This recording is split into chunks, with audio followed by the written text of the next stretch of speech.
இருக்கிறீங்க? நல்லா இருக்கிறீங்களா? எல்லோருக்கும் வணக்கம். இன்றைக்கி அற்புதமான ஒரு மூலிகை பற்றி சொல்ல போகிறேன். ரொம்ப நாளாக சொல்லணுன்ட்டு எனக்கு ஆசையாக தான் இருந்தது. எல்லோருக்கும் சொல்லி இது பயன்படணும் அப்படின்னு நினச்சிருந்தேன். அது இன்றைக்கி தான் எனக்கு ஞாபகம் வந்தது. இப்போ மழையாக வேறு இருக்குது. இது இன்றைக்கி நான் இந்த மூலிகை பற்றி சொல்ல போகிறேன். அதெல்லாம் நீங்கள் கேட்டு அதை பார்த்து அதுபோல் அந்த மூலிகையை கிடச்சிதுன்னா நீங்கள் சாப்பிடணும். அந்த மூலிகை என்னன்றதை சொல்கிறேன். இப்போ அதாவது தூதுவளை. அந்த தூதுவளையை இன்றைக்கி எப்படி சாப்பிடணுன்றத உங்களுக்கு சொல்கிறேன். இது பாருங்கள் செடியில். இது நாங்கள் வளர்த்துட்டு இருக்கிறோம். இந்த செடியில் இதுதான் தூதுவளை. பாருங்கள், நல்லா பார்த்துங்க. இப்போ இது முள் நிறையா இருக்கும். முள் இருக்கும். இதனுடைய பூ நீளமாக பூக்கும். இதில் காயும் இருக்கும். காயும் காட்டுறேன், பறித்து காட்டுறேன். இதில் முள் நிறையா இருக்கும். இதில் முள். இதை ஜாக்கிரதையாக தான் எடுக்கணும். இந்த முள், இந்த தழை, இந்த தண்டு அனைத்தும் பயன்படுது. இப்போ இது எதையும் கிடாச முடியாது. பார்த்துங்க, இதை தான் தூதுவளை. இப்போ இதை நம்ம இன்னும் பறித்து எடுக்கலை. இதுக்கு மேலே தான் நம்ம பறித்து எடுக்கணும். முள் பயங்கரமாக இருக்கும். இப்போ இதை நான் பறிக்க போகிறேன்.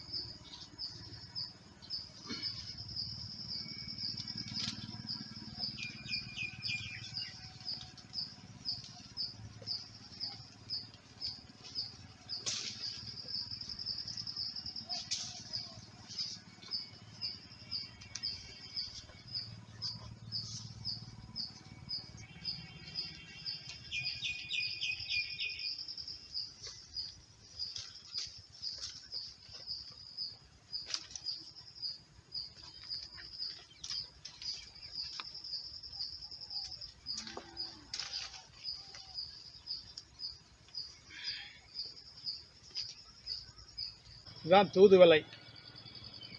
இதில் முள் அதிகமாக இருக்கும். ரொம்ப கஷ்டமாக இருக்கும் இது பறிக்கிறதுனாக்கா. நீங்கள் கிராமப்புறத்தில் தான் அதிகமாக இருக்கும். டவுன்லாம் இது அதிகமாக கிடைக்காது. கிராமப்புறத்தில் இதுவும் ரொம்ப கஷ்டம் இது கிடைக்கிறது. இது நாங்கள் தோட்டத்தில் வளர்த்தோம். அதை இன்றைக்கி உங்களுக்காக இதை நாங்கள் நேராக பிடிங்கிட்டோம். இந்த செடியை ஆனால் இருக்குது. இந்த தூது இலை சளி அதிகமாக இருக்கிறவங்க சாப்பிட்லாம். ரொம்ப இந்த மழை காலத்தில் எல்லோருக்கும் நல்லா இருக்கிறவங்க கூட சளி பிடிச்சிக்கும். அவங்க சாப்பிட்லாம். கொஞ்சம் தூரம் நடந்தாலே மூச்சு இழுக்கும். அவங்க இதை சாப்பிட்லாம். மேடையில் பாட்டு பாடுறாங்க, அவங்க சாப்பிட்லாம். மேடைகளில் ரொம்ப நேரம் பேசுவாங்க, அவங்க சாப்பிட்லாம். இது சாப்பிட்டீங்கன்னாக்கா தொண்டை கட்டவே கட்டாது. நீங்கள் நிறைய இந்த பாட்டு கூட கேட்டிருப்பீங்க. நிறைய பேர் பாட்டு கேட்டிருப்பீங்க. டவுனில் இருக்கிறவங்களாம் கேட்டிருப்பாங்க. தூதுவளையில் அரைச்சி தொண்டையில் நினச்சி மாமன்கிட்ட பேச போகிற மணிக்கணக்கான கேட்டிருப்பீங்க. அந்த செடி இதுதான். ஆனால் பாட்டை கேட்டிருப்பீங்க. நீங்கள் நேராக பார்த்துக்குங்க. அந்த தூதுவளை இதுதான். இதை இந்த தழை, இதனுடைய முள், இந்த தண்டு எல்லாத்தையுமே சின்ன சின்ன துண்டாக நறுக்கி இதை பூண்டு, மிளகு, ஜீரகம், இஞ்சி இதெல்லாம் போட்டு ரசம் வச்சு நீங்கள் சாப்பிட்டீங்கன்னாக்கா சளி இருக்காது. அறவே அறந்துவிடும் சளி. அந்த மூச்சு இழுக்கிறது இருக்காது. நல்லா இருக்கும் உடம்புலாம். இந்த மேடையில் பாடுறவங்க பேசுகிறவங்கெல்லாம் சாப்பிட்டிங்கனாக்கா அவங்களுக்கு தொண்டை கட்டாது. ரொம்ப நேரம் பேசலாம், பாடலாம். அதுதான் இந்த தூதுவளை. அடுத்த ஒரு வீடியோவில் இதை செயல் விளக்கமாக செய்து காட்டுறேன். ரசம் வச்சு எப்படி சாப்பிட்றது. இதுலேயே வடையும் சுட்டு சாப்பிட்லாம். அப்புறம் துவையலாகவும் செய்து சாப்பிட்லாம். இதெல்லாம் அடுத்த வீடியோவில் நேரடியாக உங்களுக்கு நான் செய்து காட்டுறேன். இப்போ செய்து காட்ட முடியாது. ஏன்னா இப்போ மழையாக இருக்குது. இப்போ இந்த மழை சீசனில் இதை சொல்கிறதுக்கே எனக்கு பெரிய கஷ்டமாக இருக்குது, இந்த மழையில் வீடியோ எடுக்கிறதுக்கு. அதனால் அடுத்த வீடியோவில் நல்லபடியாக உங்களுக்கு நேரடியாக எப்படி எதை சேர்க்கணும், எப்படி செய்து சாப்பிட்ணுன்றதெல்லாம் நான் காட்டுறேன். எல்லோரும் இதை சாப்பிட்டு எல்லோரும் பயன்பெறுங்க. இதுதான் தூதுவளை. நல்லா பார்த்துக்குங்க, கன்ஃபியூஷன் ஆகிடாதுங்க. தூதுவளை இதுதான். பாருங்க, இதுதான் அதனுடைய காய். தூதுவளை காய்.